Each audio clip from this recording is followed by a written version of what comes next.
Boa noite, meus queridos, minhas queridas, tudo bem? Hoje eu queria começar aqui com vocês, falar de geografia econômica. E quando a gente fala de geografia econômica, a gente vai abordar aqui assuntos referentes à economia e as implicações geográficas dessas atividades econômicas. Lembrando que a gente viu em população aos setores da economia, o setor primário, o setor secundário, o setor terciário. Então a gente tem que primeiro entender um pouco, óbvio, eu não sou nenhum especialista em economia, mas podemos dividir essa atividade chamada, essa ciência, na verdade, chamada economia, em dois pontos principais. A gente fala de uma macroeconomia, e aí pensando a macroeconomia, a gente está falando de toda a sociedade,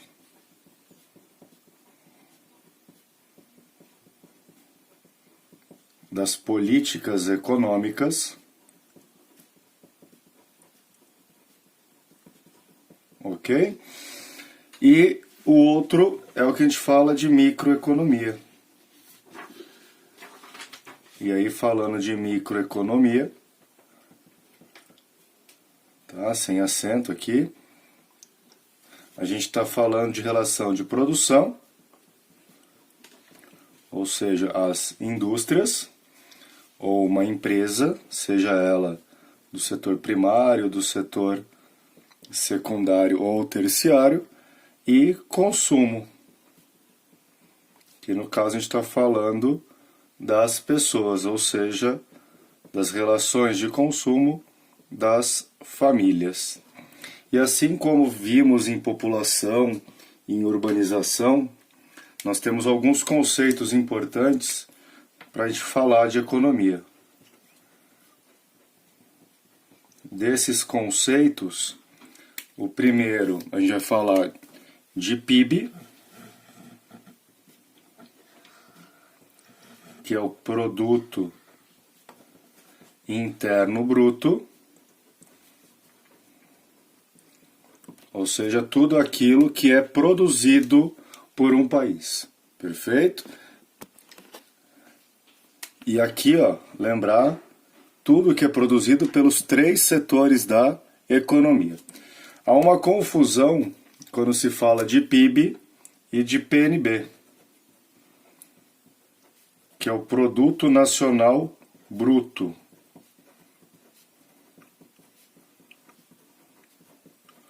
Basicamente a diferença aqui está na origem do capital.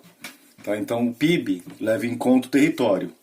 Então é produzido no Brasil com dinheiro que não é brasileiro, não tem problema, entra para o PIB. O PNB é a origem do capital e não o território. Então vamos diferenciar aqui, PIB, o território.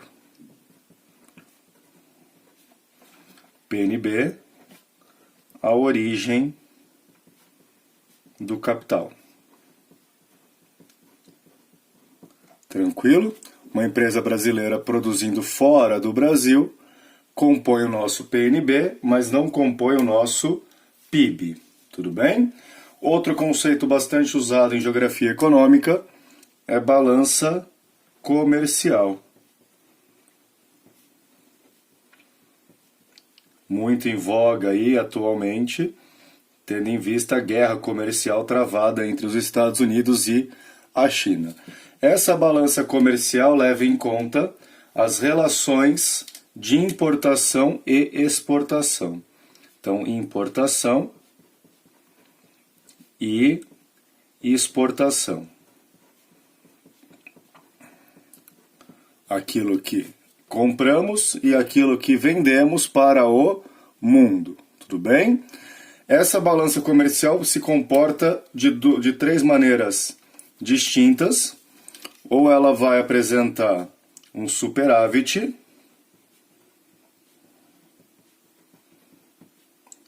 quando o volume de exportação supera o de importações.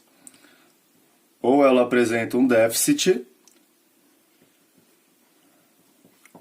quando as importações superam as exportações. E uma balança equilibrada, quando o volume de capital importado e exportado se equivalem. Tudo bem? Agora, outro conceito que a gente pode aproveitar aqui é entrar em conceitos de comportamento da economia, que é um pouquinho mais difícil. Um é a recessão.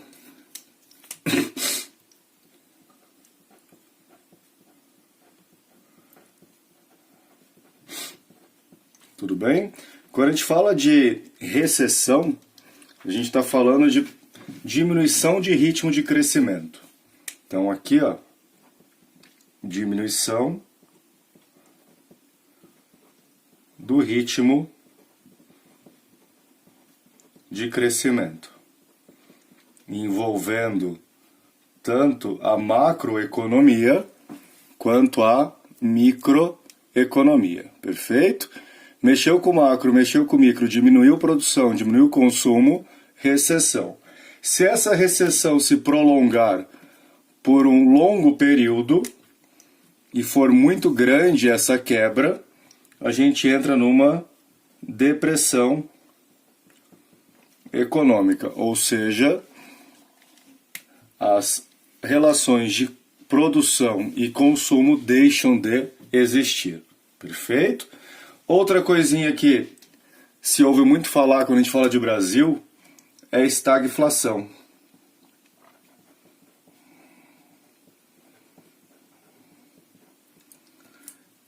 E aí, uma piadinha entre os economistas, que recessão é quando o seu vizinho perde o emprego.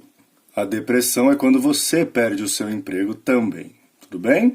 O que é estagflação, gente? São dois conceitos em um aqui, ó. Primeiro, a gente vai falar de uma estagnação econômica.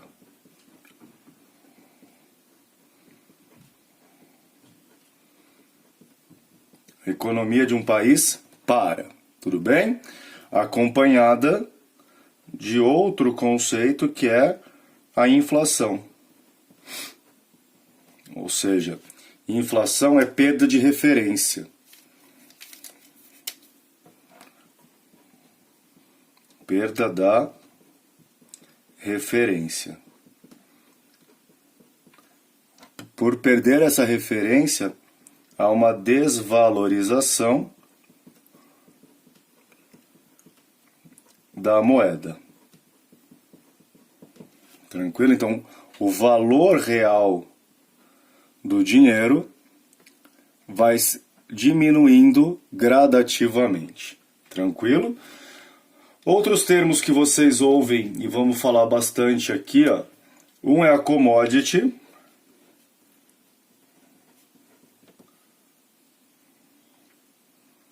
Commodity ou commodities, que são produtos primários cotados no mercado internacional, tá? Ou de baixo valor agregado.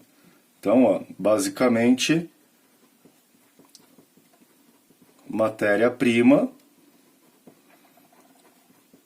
cotada no mercado internacional. Minério de ferro, bauxita, madeira, arroz, tudo isso entrando como commodity. Milho também é uma commodity. Além das commodities, nós temos os royalties.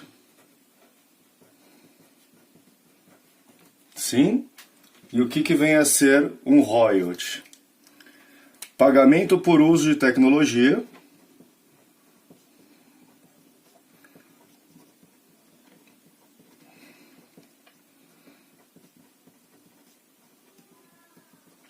E pode aparecer para vocês a discussão sobre royalties ambiental. Um royalty ambiental. que não é pagamento por uso de tecnologia, mas um royalty ambiental, é um fundo de reserva. Vamos trabalhar aqui, ó, um fundo de reserva para proteção. Então, caso haja um vazamento de petróleo, alguma tragédia, esse fundo de reserva vai ser usado para minimizar estas tragédias. Perfeito? Essa tragédia. Outro ponto aqui que eu queria comentar com vocês é a organização de mercado, mas aí eu vou precisar começar em outra folha com vocês aqui. E aí a gente coloca aqui, ó, das organizações de mercado.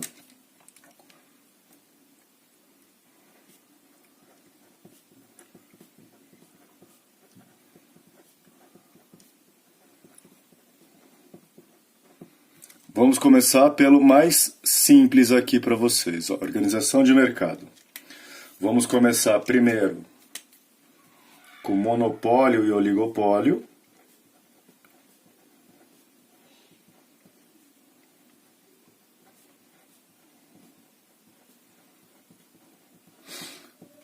O monopólio, quando uma empresa só comanda o mercado, uma empresa controla o mercado. Já o oligopólio, um pequeno grupo de empresas. No Brasil, considera controle de mercado 51%. Tá? Então, pensando aqui, ó, Brasil, se uma empresa controla 51% do mercado, já é classificado como um monopólio. Tudo bem? Outros termos que podem aparecer para vocês aqui é a ideia de um cartel. Então, pode aparecer para vocês um cartel, um trust, as holdings e uma joint venture. Os três primeiros aqui são mais comuns de aparecer em geografia. O cartel, ele é informal e está ligado mais ao varejo, ou seja, atividades de compra e venda. Aqui há acerto de preços, fornecedores e área de venda. O trust, ele é industrial. Uma única empresa passa a comandar toda a atividade produtiva através de aquisições formais ou o mesmo ramo de atividade. Então, um exemplo de um trust vertical, uma empresa tem desde a produção de tomate até a fábrica de molho de tomate. Isso é um trust vertical. Então, ele pega toda a cadeia produtiva. Um horizontal, uma única empresa comanda toda a produção de molhos de tomate, ok? A holding está ligado aqui a uma nova fase do capitalismo, que é o capitalismo financeiro. Assunto para nossa próxima aula aí de geografia econômica. Por quê? É uma terceira empresa criada para administrar, ou seja, uma holding é uma administradora. Ela não produz nada, ela somente administra. Tudo bem? Exemplo aí de holdings, o grupo Coca-Cola é uma grande holding, a PepsiCo é um grande holding. Então, uma única empresa administra outras empresas do mesmo setor ou de setores diferentes. O grupo Nestlé também é uma grande holding. Tudo bem? E a joint venture é uma união de risco.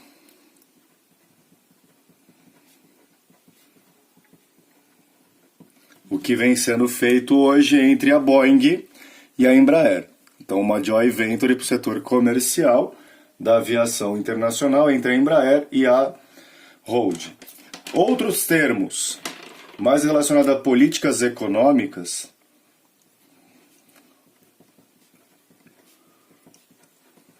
e a práticas econômicas, nós temos juros,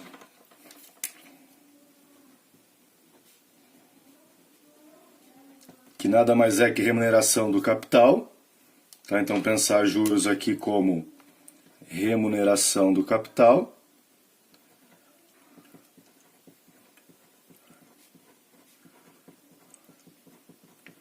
Perfeito? Então, remunera-se o capital. Nós temos aí os juros.